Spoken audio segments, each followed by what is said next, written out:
ما کان للہ یبقا، جو کام اخلاص کے ساتھ کیا جائے گا، اللہ کی رضا کے لیے کیا جائے گا، اللہ کے لیے کیا جائے گا، وہ باقی رہے گا۔ یہ جملہ ہے حضرت امام مالک رحمۃ اللہ علیہ کا، اور یہ اس وقت فرمایا تھا جس وقت وہ حدیث کی اپنی مشہور کتاب موطا امام مالک لکھ رہے تھے۔ تو ان کو کسی نے کہا کہ امام، اس وقت تو احادیث کی بہت ساری کتابیں موجود ہیں، بلکہ اسی نام کے ساتھ، موطا کے نام کے ساتھ کئی کتابیں موجود ہیں، تو آپ کو موطا لکھنے کی کیا ضرورت پیش آ گئی؟ تو امام مالک رحمۃ اللہ علیہ نے کیا شاندار جواب دیا، فرمایا ما کان للہ یبقا، جو اللہ کے لیے ہوگی وہ باقی رہے گی۔ اگر میری نیت صحیح ہوگی تو اگرچہ بہت ساری اور بھی حدیث کی کتابیں موجود ہوں گی، لیکن اللہ رب العزت میرے کام کو بھی باقی رکھیں گے، لوگوں کو اس سے فائدہ پہنچائیں گے۔ چنانچہ آج ہم دیکھتے ہیں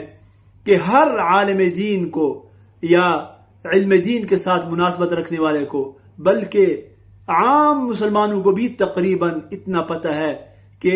حدیث کی ایک اہم کتاب اور مشہور کتاب موطا امام مالک بھی ہے، جسے عرب و عجم میں سبقاً اور درساً پڑھایا جاتا ہے، مگر کوئی نہیں جانتا کہ ابن ابی ذئب رحمہ اللہ یا ابن ماجشون رحمۃ اللہ علیہ، یہ دونوں بہت بڑے محدث تھے، فقیہ تھے، اور امام مالک رحمۃ اللہ علیہ کے زمانے کے تھے۔ انہوں نے بھی موطا لکھی ہے، ان کے نام سے کوئی واقف نہیں ہے۔ یہ نہیں کہ ان کا اخلاص نہیں تھا، یقیناً اخلاص تھا، مگر اللہ رب العزت کے ہاں کس کا کام قبول ہو جائے، یہ اللہ رب العزت کی مرضی ہے۔ مولانا الیاس رحمۃ اللہ علیہ تبلیغی جماعت کے بانی نے جس اخلاص کے ساتھ تبلیغ کا جو کام شروع کیا تھا، جس درد کے ساتھ اور اخلاص کے ساتھ شروع کیا تھا، اللہ رب العزت کو وہ درد، وہ اخلاص پسند آیا، اور اللہ پاک نے ان کے کام کو 4 دانگے عالم میں پھیلا دیا۔ آج دنیا کا کوئی ایک ملک نہیں ہے جہاں پر مولانا الیاس رحمۃ اللہ علیہ کی صدا نہ پہنچ گئی ہو، چاہے وہ عرب ہیں یا عجم ہیں، جس زبان سے بھی ان کا تعلق ہے، کسی بھی زبان کے بولنے والے، مگر وہ تبلیغ کے کام سے واقف ہیں، اور اس کام کا ان کو فائدہ ہوا ہے، لاکھوں لوگوں کی زندگیاں بدلنے کا سبب بن گیا ہے۔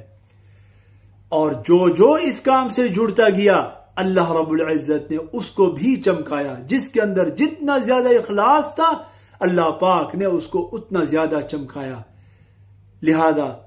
اگر اللہ رب العزت نے تبلیغ کے کام کی وجہ سے کسی کو نام دے دیا ہے، تو اسے بھی بہت زیادہ احتیاط کرنی چاہیے بولنے میں۔ کبھی بھی یہ نہ بولے کہ میں اگر تبلیغ میں نہیں ہوں گا تو یہ کام ہی ختم ہو جائے گا، اس کام کا اللہ ہی حافظ ہے، یہ کام تو بس گیا کام سے۔ ایسا نہیں ہے میرے بھائی، چاہے آپ کتنی بڑی شخصیت کیوں نہ ہوں، آپ کے لاکھوں کروڑوں فالورز کیوں نہ ہوں، کتنے مقبول کیوں نہ ہوں، کتنا بڑا نام ہی کیوں نہ ہو، لیکن یہ کام آپ کے نام کی وجہ سے نہیں ہے، بلکہ آپ کا جو بڑا نام بنا ہے وہ تبلیغ کے کام کی وجہ سے بڑا ہے۔ اگر کسی نے اس قسم کے بڑے بول بولے ہیں تو انہیں اللہ رب العزت سے توبہ کرنی چاہیے، استغفار کرنا چاہیے، اور بالکل اپنے آپ کو مٹا کر کہے کہ میں ایک کارکن کی حیثیت سے، ایک عام تبلیغ والے کی حیثیت سے میں یہ کام کروں گا، چاہے مجھے بیان ملے نہ ملے، مجھے بڑا سٹیج ملے نہ ملے۔